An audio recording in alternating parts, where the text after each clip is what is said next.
The NBA has been a hotbed of rumors in recent days, and one of the latest involves a potential move by the Hornets to secure an interview with an assistant from the Celtics. Charles Lee, the next master of the Hornets? It seems that the Charlotte team is determined not to waste any time in the search for their next head coach, and all eyes are on Charles Lee, one of the main assistants to Coach Joe Mazzulla. With the news of Steve Clifford stepping down as head coach to take on a role in the Hornets front office at the end of the season, the team is already on the hunt for a replacement. According to sources cited by ESPN's Adrian Wojnarowski, the Charlotte franchise has already obtained permission to interview David Adelman, assistant from the Denver Nuggets, Jordi Fernandez, assistant from the Sacramento Kings, Kevin Young, assistant from the Phoenix Suns, and Charles Lee himself, assistant from the Celtics. Hornets poised to dominate with new hire? Lee joined the Boston Celtics this season to become Mazzulla's top assistant, after stints on Mike Budenholzer's coaching staff with the Atlanta Hawks and the Milwaukee Bucks,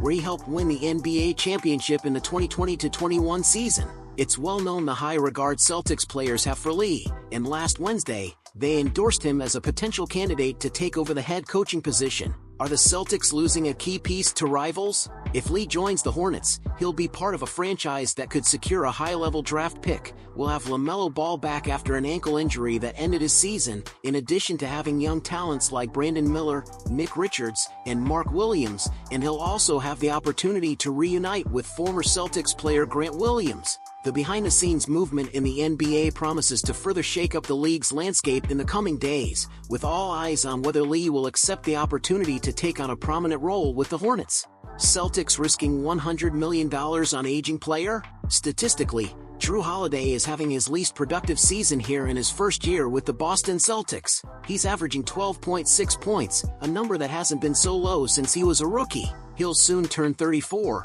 but anyone who's watched the Celtics this year knows he's not slowing down, not at all. Holiday has been incredibly efficient since being traded to Boston, shooting 47.9% from the field and 43.3% from the three-point line on the year. He's averaged 5.5 rebounds, a career high, and 4.9 assists, and has shown a remarkable ability to give the Celtics just what they need at a given moment. Jaylen Brown and Jason Tatum are the Celtics stars. Kristaps Porzingis is the best third option. Holiday has willingly helped Derek White to shine. He has had to sacrifice to make all that happen and is a major factor in the team, which has 60 wins and easily holds the #1 seed in the NBA this year. But the question remains, how much do you pay a guy like Holiday, given his advanced age and reduced production? That's what the Celtics are trying to determine now. Turns out, it might not be all that much less than what he's getting already. Celtics should see how playoffs go. That's according to NBA executives who were tasked with the challenge of projecting what Holiday's deal might look like.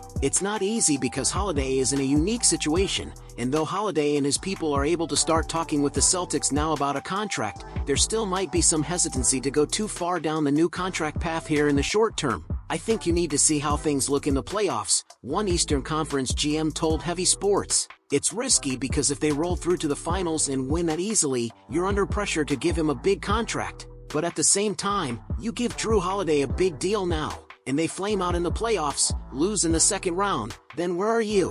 The consensus is, of course, that Holiday won't get the max value he could get, which would be a deal starting at $51 million. He won't get the max number of years either, not at his age. The team is going to try for 2 years. He is going to want 4, the GM said. Maybe there's middle ground, 3 with a mutual option, but that is going to be a big point of contention. Jrue Holiday seeking $100 million? As for money, Holiday is expected to opt out of the last year of his current deal, which pays him $39 million. He is very unlikely to match that number on a per-year basis, but the feeling is, he could get close. The Celtics must juggle some major incoming bills, with Jason Tatum due a mega extension that will kick in 2 years from now and Derek White do a new deal, too. They will be a second apron team, and will have the penalties that come with that, unless they decide to tear up the roster. I think you get Holiday back at 3 years and $90 million, a Western Conference executive said. The one thing that they have going for them is there is not going to be a huge free agent market for Holiday out there. So, they're probably negotiating mostly against themselves. Maybe the Sixers or Magic could get involved, but probably this is something that gets done just between Jrue and the Celtics. Even at that, expect a lot of zeros. I think he is going to want $100 million. You have to pay for what you're getting, the East GM said. He's giving you all this leadership, the defense, all these little things that make you win. The tax bills are going to hurt, but that could be where this all winds up. Devastating injury update for Celtics Jaylen Brown and Derek White against Kings. The Celtics stars received an important injury update. The Boston Celtics are scheduled to face the Sacramento Kings on Friday at 7:30 p.m., and now the health status of two of their best players, Derek White and Jaylen Brown, is coming to light in a news update shared via a reporter on Twitter. Are the Celtics facing disaster with star injuries? The update was shared on an afternoon when the Celtics were considered 8.5-point favorites over the Kings before Friday's matchup in Beantown.